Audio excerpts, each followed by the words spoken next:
हर जगह एक कहानी होती है, लेकिन कुछ कहानियां कभी खत्म नहीं होती, वो वापस आती हैं। कहते हैं जब किसी व्यक्ति की अंतिम यात्रा अधूरी रह जाती है तो उसकी आत्मा कभी शांति नहीं पाती। ये कहानी है एक छोटी सी गांव की जिसका नाम था भैरवपुर।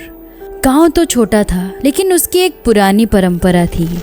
अंतिम यात्रा रात को निकलती थी जब चांदनी सबसे ज्यादा चमकती थी, माहौल सुनसान होता था। तब गांव के लोग मानते थे कि अगर किसी व्यक्ति का अंतिम संस्कार रात के अंधेरे में पूरा किया जाए तो उसकी आत्मा तुरंत मोक्ष पा जाती है। लेकिन इस बार कुछ अलग हुआ। गांव के एक आदरणीय व्यक्ति पंडित हरिराम की अचानक मौत हो गई। कोई बीमारी नहीं, कोई संकेत नहीं, बस एक सुबह उनका शव उनके कमरे में मिला। आंखें खुली हुई थी, जिसे कुछ देख के डर गए हो। चेहरा पूरा पीला पड़ गया था, चेहरे में एक डर साफ साफ दिख रही थी। लोगों ने कहा उन्होंने मौत से पहले कुछ देखा था, कुछ जो इस दुनिया का नहीं था। घर में अब सिर्फ रघु और उसकी माँ रह गए थे। यह अकाल मृत्यु से वो दोनों बुरी तरीके से टूट चुके थे। उसके बावजूद भी हरिराम जी का बेटा रघु अंतिम यात्रा का जिम्मा उठाता है। वो अपनी ओर से पूरी तैयारी करने लग गया था कि उसके पिता को मोक्ष मिल जाए।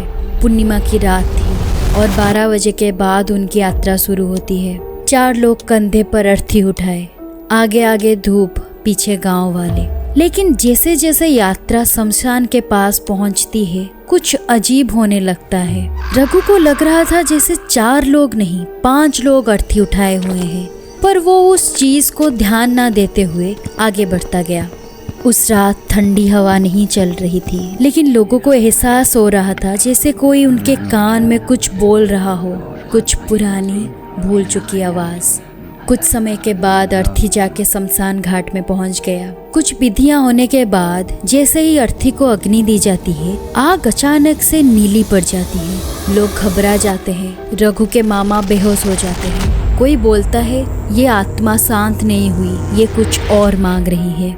तभी कुछ लोग कहने लग गए ये ऐसा हुआ क्योंकि अर्थी को 4 लोग नहीं 5 लोग उठाए हुए थे, तो और कोई सिर्फ 4 ही बोल रहे थे।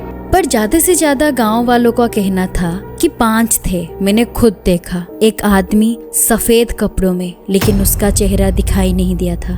और जैसे तैसे उनका अर्थी जल गया और रघु के साथ साथ गांव वाले अपने अपने घर चले गए। उस रात के बाद भैरवपुर में मौत का सिलसिला शुरू हो गया था। हर वो इंसान जो अंतिम यात्रा में गया था, एक एक करके मरने लगते हैं। उनकी मौत का तरीका बिल्कुल सेम था। आंखें खुली, चेहरे पे डर और हाथों में एक जलती हुई लाल माला, जो कभी हरिराम जी के गले में होती थी। पहले पहले रघु को कुछ समझ में नहीं आया, पर जब मौत का संख्या बहुत मात्रा में बढ़ी, तब रघु ने एक लिस्ट बनाया जो उसके पिताजी के अंतिम यात्रा में जुड़े थे। तब उसके सामने बहुत ही भयंकर और चौंका देने वाला सच सामने आया। गाँव में वही लोग सब मर रहे थे जो उस रात अंतिम यात्रा में जुड़े हुए थे। उसमें रघु के उम्र के भी बहुत सारे बच्चे शामिल थे। रघु घबरा गया था। वो आगे किसी का मौत ना हो उसका तरीका ढूंढने लग गया। रघु पूरा सच जानने के लिए हरिराम जी का कमरा तलाश करता है। वहाँ उसे मिलती है एक पुरानी डायरी। डायरी में लिखा हुआ था, मैं हर अंतिम यात्रा में कुछ छुपाता था, कुछ ले जाता था जो लेना नहीं चाहिए था।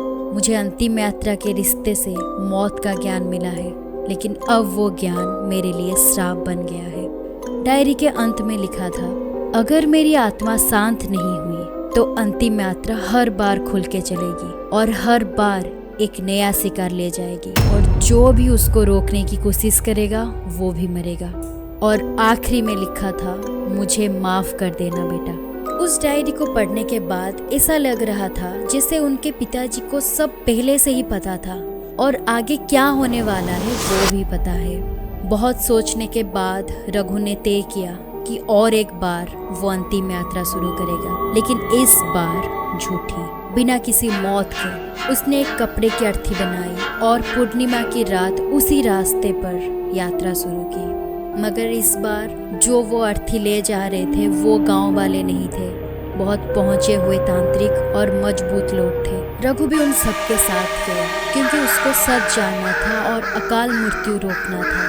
अंतिम यात्रा जब शुरू हुआ कुछ समय तक सब कुछ ठीक था, पर धीरे धीरे माहौल बदलते गए। रात के अंधेरे में एक भयंकर तूफान उठा, जिसकी डरावनी गर्जन से गांव कांप उठा और पेड़ की डालियां टूटकर आसपास गिरने लग गए। आसमान में काले बादल छा गए। तभी लोगों ने देखा, अर्थी में हरिराम जी का चेहरा था। आंखें खुली, मुंह से लाल धुआं निकल रहा था। उसने बोला, मेरी यात्रा अब तुम्हारे साथ ही पूरी होगी रघु।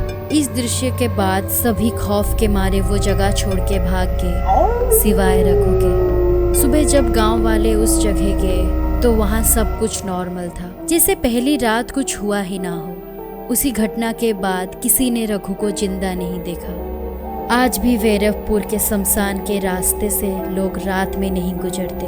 कहते हैं हर रात पूर्णिमा को एक अंतिम यात्रा निकलती है, बिना किसी इंसान के, बिना किसी जान के, सिर्फ एक आत्मा के लिए। अगर आप किसी अंतिम यात्रा में शामिल हो तो ध्यान रखना, क्या सच में सिर्फ एक शरीर जा रहा है या कोई आत्मा तुम्हारे इंतजार कर रहा है।